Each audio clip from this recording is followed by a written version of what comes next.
Platform पे canals के ऊपर जो हमारी जदोजहद है, उसके अंदर सिर्फ GDA नहीं बल्कि तमाम वो जमातें जो कि सिंध का दर्द रखती हैं वो उसमें शामिल हैं। और हम किसी भी सूरत में ये कैनाल की जो कैनाल्स की जो कंस्ट्रक्शन है उसको कबूल करने को तैयार नहीं है।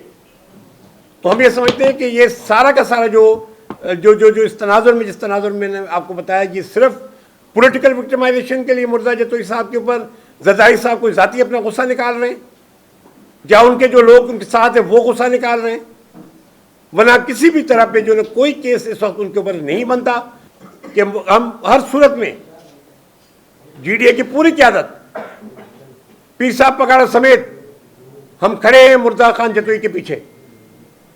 किसी भी सूरत में उन पर कोई भी किस्म की हमें फिक्र भी है उनकी, बिकॉज उनकी हेल्थ आज इस बात की इजाज़त नहीं देती कि आप उनको इस तरह पकड़ के और जाकर उनको ज़मीन पे बिठाएं, उनको हथकड़ियाँ लगाएं और उनको जो ना आप एक रात के अंदर आप नौशेरो फिरोज से निकाल के आप नारा जेल उनको पहुँचा दें। उनकी सेहत इस बात की इजाज़त नहीं देती। 6 महीने पहले उनको स्टेंट पड़े हैं, उनके दिल के अंदर, शरियानों के अंदर स्टेंट पड़े हैं। आपके ऐसे शख्स को जो कि जिसकी अपनी एक हैसियत है, जिसकी अपनी एक शराफत की सियासत है, उसके साथ इस किस्म की आप ट्रीटमेंट करेंगे? कोई भी इदारा, बुलंद से बुलंद इदारा अगर कोई इस किस्म की जब वो ट्रीटमेंट करता है तो हम तो हर सूरत में उसकी जो मजम्मत भी करते हैं। और हम ये समझते हैं कि आने वाले दिनों में अगर ये चीज़ जारी रहती है तो फिर हम ऑलरेडी हम सड़कों पे, ये नहीं कि हम नहीं है, तो फिर जो एहतजाज होगा वो फिर आपको नजर भी आएगा।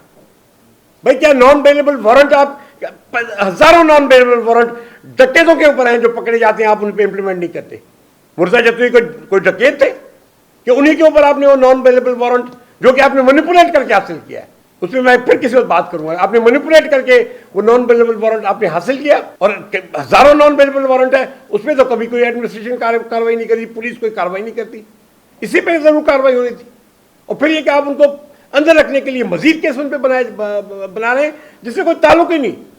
डोकरी और बाडरे के FIR से मुर्तज़ा खान जतोई का क्या ताल्लुक? तो मैं इस बात की मजम्मत भी करता हूँ। मैं समझता हूँ कि आने वाले दिनों में इंशाल्लाह हमारी स्ट्रेटजी बन रही है और ये मैं कह सकता हूँ किसी भी सूरत में GDA की लीडरशिप मुर्तज़ा खान जतोई साहब को किसी तौर पर अकेला नहीं छोड़ेगी।